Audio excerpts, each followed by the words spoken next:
Hello. ഇന്ന് രാവിലെ Pushpa to കണ്ടു. FTFS തന്നെ കാണാൻ പറ്റി. അപ്പൊ അങ്ങനെ സിനിമ കണ്ടു കഴിഞ്ഞപ്പോൾ ഉണ്ടായ കുറച്ച് കാര്യങ്ങൾ പറയാൻ വേണ്ടിയിട്ടാണ് ഈ പരിപാടി ചെയ്തുകൊണ്ടിരിക്കുന്നത്. ബേസിക്കലി സിനിമ വർക്കായെന്ന് വെച്ച് കഴിഞ്ഞാൽ വർക്കാവാതെ ഇരുന്നിട്ടില്ല.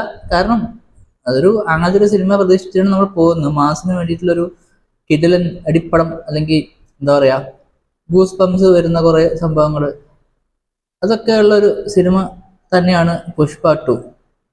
ഗൂസ് പംസ് എന്ന് പറയുമ്പോൾ എന്താ പറയുക, ഭയങ്കര ത്രില്ലിങ് മൊമെന്റ്സ് ഒന്നും ഉണ്ടായിട്ട് വരുന്ന ഗൂസ് പംസ് അല്ല. ഒരു ഹീറോ ഫാൻ ബോയ് അല്ലെങ്കിൽ ഒരു ഫാൻസിന് എങ്ങനെ ഉണ്ടാവുന്ന ഒരു തരത്തിലുള്ള ഗൂസ് പംസ് ആണോ, അങ്ങനത്തെ പരിപാടികൾ മെയിനായിട്ട് ഉള്ള സിനിമയാണ് പുഷ്പ ടു.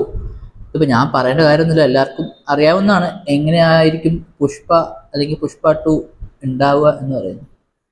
മെയിൻലി ഹൈലൈറ്റ് ചെയ്യേണ്ടത് അല്ലു അർജുൻ എന്ന് പറയുന്ന ആ ഒരു ആളുടെ ഫാൻഡത്തിനെ എത്രത്തോളം യൂസ് ചെയ്യാൻ പറ്റുമോ അതിൻ്റെ പീക്കിലേക്ക് കൊണ്ടുവന്നിട്ടുണ്ട് സുകുമാർ എന്ന ഡയറക്ടർ.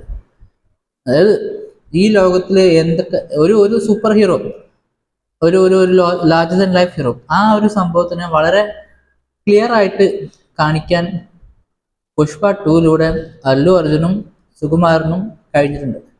അതാണ് മെയിനായിട്ട് തോന്നിയിട്ടുള്ളൊരു കാര്യം. പിന്നെ സിനിമയിലേക്ക് വരികയാണെങ്കിൽ സിനിമയുടെ കഥയൊക്കെ എന്താ പറയുക, ഭയങ്കര കൂലങ്കഷമായിട്ട് ചിന്തിച്ച് നിൽക്കേണ്ട കഥയൊന്നുമല്ല. രക്തചന്ദനത്തിൻ്റെ ഒരു സ്മഗ്ലിങ്ങും കാര്യങ്ങളൊക്കെ എങ്ങനെ സർക്കാരിനെ, അല്ലെങ്കിൽ എങ്ങനെ അതും പൊളിറ്റിക്സുമായിട്ടുള്ള ബന്ധം എങ്ങനെ എന്നൊക്കെ പറയുന്ന കഥ തന്നെയാണ്. ഒരു കമേഴ്ഷ്യൽ പോട്ട് ബോയിലറിൽ ഉണ്ടാവേണ്ട എല്ലാ സംഭവങ്ങളും കോർത്തിണക്കി ചെയ്തിട്ടുള്ള ഒരു സിനിമ തന്നെയാണ് പുഷ്പ ടു. അപ്പൊ കഥ എന്ന് പറയുന്നത് അതാണ് മെയിനായിട്ട്. പുഷ്പ എങ്ങനെയാണ് ആദ്യ ഭാഗത്ത് ഒരു കൂലിക്കാരനായ പുഷ്പ എങ്ങനെ പുഷ്പ എന്ന് പറയുന്ന ഒരു സ്മഗ്ലറായി, ഒരു എന്താ പറയുക, ഒരു പേടിപ്പെടുത്തുന്ന ഒരു സ്മഗ്ലറായി, പേടിപ്പെടുത്തുന്ന പറഞ്ഞു കഴിഞ്ഞാൽ സാധാരണക്കാർക്കല്ല, ഒരു Robin Hood kind of character, as you know, നിങ്ങൾക്ക് അറിയുന്ന പോലെ തന്നെ ഒരു പരിപാടി തന്നെയാണ് നമ്മുടെ അല്ലു അർജുൻ്റെ ഉള്ളത്. പിന്നെ മെയിനായിട്ട് ഒരാൾ പറയാനുള്ളത് നമ്മുടെ ഫഹദ് ഫാസിൽ. ആദ്യത്തെ ഭാഗത്ത് ഫഹദ് ഫാസിൽ ഇല്ല എന്ന് വളരെയധികം വിഷമത്തോടെയാണ് മലയാളികൾ കണ്ടിട്ടുണ്ടായിരുന്നത്. പക്ഷേ രണ്ടാം ഭാഗത്തിൽ പുഷ്പ ദ റൂൾ, ഈ സിനിമയിൽ ഫഹദ് ഫാസിലിന് ഗംഭീര റോളാണുള്ളത്. പുള്ളി വളരെ കൃത്യമായിട്ട്, അല്ലെങ്കിൽ അതിൻ്റെ ഒരു ഒരു ഒരു ഭയങ്കര ഓവറായിട്ട് ആക്ട് ചെയ്യുന്ന തരത്തിൽ, അത് നെഗറ്റീവ് സെൻസിലല്ല പറയുന്ന, ആ ഒരു ക്യാരക്ടർ എത്രത്തോളം എക്സെൻട്രിക് ആണോ ആ ഒരു കൈൻഡ് ഓഫ് ക്യാരക്ടറിനെ കൊണ്ടുവന്നിട്ടുണ്ട്. ഫോർ എക്സാമ്പിൾ, നമ്മുടെ ആവേശത്തില് ആളില്ലേ, ആവേശത്തില് രംഗണ്ണൻ ഒരു പോലീസായ എങ്ങനെ ഉണ്ടാവും എന്ന തരത്തിൽ വേണമെങ്കിൽ ചിന്തിക്കാം. കുഴപ്പമില്ല, അങ്ങനെ ചിന്തിക്കുന്നതുകൊണ്ട് പ്രശ്നമൊന്നുമില്ല, നമുക്ക് എങ്ങനെ വേണമെങ്കിൽ ചിന്തിക്കാമല്ലോ. അപ്പൊ അത് ആ ഒരു തരത്തിൽ നോക്കുകയാണെങ്കിൽ വളരെ എന്താ പറയാ, ഭയങ്കര എക്സെൻട്രിക് ആയിട്ട് പുഷ്പനെ എങ്ങനെയും ഒതുക്കണം എന്നാണല്ലോ പുള്ളിയുടെ ഒരു മെയിൻ ആയിട്ടുള്ള ഒരു പരിപാടി. അതായത് സ്മഗ്ലിംഗ് നിർത്തണം. പക്ഷെ അതിന്റെ ഒരു നല്ല വശം എന്നൊന്നും സ്മഗ്ലിംഗ് നിർത്തിയിട്ട് നാട് നന്നാക്കുക എന്നുള്ളൊരു ഇതൊന്നുമില്ല. പുള്ളിയുടെ ഒരു ക്യാരക്ടർ അങ്ങനെയാണ് സുകുമാർ എഴുതിയിരിക്കുന്ന ഒരു ക്യാരക്ടറിന്റെ ആർക്ക് അങ്ങനെയാണ്, ഒരു സ്കെച്ചും കാര്യങ്ങളൊക്കെ അങ്ങനെയാണ്. അപ്പൊ അത് ഫഹദ് ഫാസിൽ വളരെ സൂപ്പറായിട്ട് പരിപാടി ചെയ്തിട്ടുണ്ട്. പുള്ളി എന്താ പറയാ, പുള്ളിയെ കുറിച്ച് ഇപ്പൊ ഞാനിഞ്ഞി കടന്ന് അതുപോലെ അത് പറയേണ്ട കാര്യമൊന്നുമില്ല. പുള്ളിയൊക്കെ പ്രൂവ് ചെയ്തിട്ടുള്ള ആക്ടേഴ്സാണ്. പിന്നെ അപ്പൊ ഫഹദ് ഫാസിൽ അടിപൊളി ആണ് എന്തായാലും. വേറെ എന്താ പറയാ, ചില ആൾക്കാർ ഓവറാന്നൊക്കെ പറയുന്ന മാതിരി തോന്നുന്നില്ല. പക്ഷെ എനിക്ക് ഓവറല്ല, പുള്ളിയുടെ ഒരു ക്യാരക്ടർ അത് ഡിമാൻഡ് ചെയ്യുന്നുണ്ട്. ആ ഒരു സംഭവം ആൾക്കാരെ എന്താ പറയാ കയ്യിലിരുത്താൻ. കേരളത്തിലെ സിനിമ കാണുമ്പോൾ ഫഹദ് ഫാസിലിന്റെ പല രംഗങ്ങൾക്കും അല്ലു അർജുന്റെ എന്താ പറയാ സീൻസിന് കിട്ടുന്ന അതേ റിയാക്ഷൻ കിട്ടുന്നുണ്ട്. അതാണ് വേറൊരു സംഭവം ഇതിന്റെ. അപ്പൊ ആ ഒരു ഫഹദിന്റെ ഒരു സിനിമ എന്ന് പറയുമ്പോൾ അതിന്റെ ഒരു, നമ്മുടെ രജനീകാന്തിന്റെ പടമല്ലേ വേട്ടയൻ, അതില് ഫഹദിനെ കാണാൻ പറ്റിയില്ല എന്ന് പറഞ്ഞിട്ടായിരുന്നു കുറെ ആൾക്കാർക്ക്. ആ ഒരു തരത്തിലുള്ള ആൾക്കാർക്ക് വളരെ എന്തായാലും അവരെ സാറ്റിസ്ഫൈ ചെയ്യുന്ന ഒരു സിനിമ തന്നെയാണ് പുഷ്പ 2 ഫഹദിന്റെ കാര്യത്തിൽ.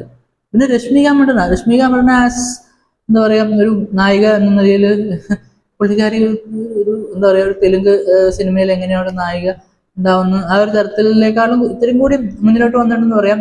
പാട്ടിനും അതേപോലത്തെ ഉള്ള എന്താ പറയാ ഭർത്താവിന്റെ പുതിയൊരു കാലം ആയതുകൊണ്ടായിരിക്കും അങ്ങനത്തെ കുറച്ച് നല്ല ഡയലോഗ്സും സ്ത്രീകൾക്ക് ഇമ്പോർട്ടൻസ് ഉണ്ട് എന്നുള്ള തരത്തിലുള്ള ഡയലോഗ്സ് ഒക്കെ അതിൽ വന്നിട്ടുണ്ട്. അത് മോശമാണെന്നല്ല, അത് അങ്ങനെ ഇൻക്ലൂഡ് ചെയ്ത് നന്നായിട്ടുണ്ട്. കാരണം മോശമായിട്ടുള്ളൊരു കാര്യം അല്ലെങ്കിൽ പൊളിറ്റിക്കലി ഇൻകറക്റ്റ് ആയിട്ടുള്ള കാര്യം ആൾക്കാരെ പറഞ്ഞ് അത് പിന്നെയും ആൾക്കാരിലേക്ക് ഫീഡ് ചെയ്യേണ്ട കാര്യം ഇല്ലല്ലോ. അപ്പൊ അതുകൊണ്ട് തന്നെ നന്നായിട്ടുണ്ട്. പിന്നെ പുള്ളിക്കാരി ആസ് ഇറ്റ് ഒരു റൂൾസ് സാധാരണ ചെയ്യുന്ന പോലെ തന്നെയാണ് പുള്ളിക്കാരി ചെയ്തിട്ടുള്ളത്. വളരെ എന്താ പറയാ വ്യക്തതയോടെ നല്ല ഒരു നന്നായിട്ടുണ്ട്, പുള്ളിക്കാരി മോശമാക്കിയിട്ടില്ല. പിന്നെ അതിന്റെ ബാക്ക്ഗ്രൗണ്ട് മ്യൂസിക്കുമാണ് മെയിൻ ആയിട്ടുള്ള വേറൊരു ഘടകം. മ്യൂസിക് DSP ആണ്, ദേവിശ്രീ പ്രസാദാണ് മ്യൂസിക്. പാട്ടുകളൊക്കെ നമ്മൾ നേരത്തെ കേട്ടിട്ടുണ്ട്, ഒരു പാട്ട് മാത്രം എക്സ്ട്രാ നമ്മൾ കേൾക്കാത്തുണ്ട്. പക്ഷെ അത് നന്നായി വന്നിട്ടുണ്ട്. ആ പാട്ടുകളൊക്കെ ഒരു സിനിമയിൽ നന്നായിട്ട് വരുന്ന ഒരു തരത്തിലുള്ള പാട്ടുകളാണ്. അതായത് ആ ഒരു ഓളം സൃഷ്ടിക്കുന്ന തരം തിയേറ്ററിനുള്ളിൽ. ബാക്ക്ഗ്രൗണ്ട് മ്യൂസിക് ചെയ്തിരിക്കുന്നത് സാം സിയസ് ആണ്. അഡീഷണൽ ബാക്ക്ഗ്രൗണ്ട് എന്നാണ് എഴുതിയിരിക്കുന്നത്. പക്ഷെ പുള്ളി ആണ് ചെയ്തിട്ടുള്ളത്. 90% പുള്ളിയാണ് ചെയ്തിട്ടുള്ളതെന്ന് പുള്ളി പറഞ്ഞിട്ടുണ്ടായിരുന്നു. അപ്പം ആ ഒരു ബാക്ക്ഗ്രൗണ്ട് BGM നന്നായിട്ട് ഒക്കെ വന്നിട്ടുണ്ട്. ആ ഒരു ക്ലൈമാക്സിലും പിന്നെ ആ ഒരു കടത്തൽ, അതായത് രക്തചന്ദ്രൻ കടത്തുന്ന ഒരു ടൈമൊക്കെ ഉണ്ടല്ലോ, അതൊക്കെ നന്നായിട്ട് വന്നിട്ടുണ്ട്. ആ ഒരു ഇമ്പാക്റ്റ് ഉണ്ട് ആ തിയേറ്ററിൽ. പിന്നെ റസൂൽ പുക്കുറ്റി ചെയ്ത സൗണ്ട് ഡിസൈൻ കങ്കുവയുടെ ടൈമിൽ ഉണ്ടായിരുന്ന ഒരു പ്രശ്നം ഇതിൽ അങ്ങനെ കാര്യമായിട്ട് വരാൻ സാധ്യത കുറവാണ്. കാരണം അത് അതിൻ്റെതായ രീതിയിലാണ് ട്യൂൺ ചെയ്തിരിക്കുന്നതെന്ന് റസൂൽ പുക്കുറ്റി തന്നെ പറഞ്ഞിട്ടുണ്ടായിരുന്നു. അപ്പൊ അത് അങ്ങനെ തന്നെ വരുമെന്നാണ് നമുക്ക് മനസ്സിലാക്കേണ്ടത്. അങ്ങനെയാണ് അത് വന്നിട്ടുള്ളത്. മനസ്സിലാക്കേണ്ടതല്ല, അങ്ങനെയാണ് അത് വന്നിട്ടുള്ളത്. നന്നായിട്ട് വന്നിട്ടുണ്ട്.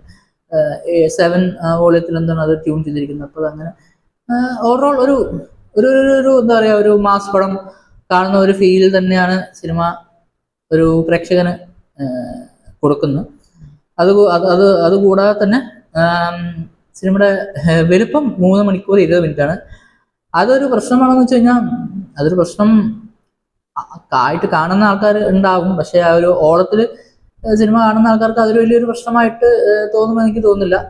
അത് ഒരു അവസാനത്തെ ഒരു സീൻസൊക്കെ ഇത്തിരി ഒരു ഡ്രമാറ്റിക് ആണ്. പക്ഷെ ഒരു തെലുങ്ക് സിനിമയിൽ അങ്ങനത്തെ സീൻസൊക്കെ ഉണ്ടാവുമായിരിക്കും. പക്ഷെ എന്നാലും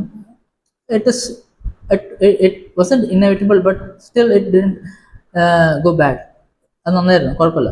ഓക്കെ, അപ്പം അതൊക്കെയാണ് സിനിമയെ കുറിച്ച് പറയാനുള്ളത്. എന്തായാലും സിനിമ നല്ല ഹിസ്റ്ററി ആയിക്കൊണ്ടിരിക്കുകയാണ്, കളക്ഷൻ്റെ ഇതിലും അല്ലാതെ. എന്തായാലും അല്ലു അർജുൻ്റെ കരിയറിൽ ഏറ്റവും നല്ലൊരു സിനിമ തന്നെ ആവുമെന്നാണ് മനസ്സിലാക്കുന്നത്. അപ്പോൾ ഓക്കെ, ശരി, ബൈ.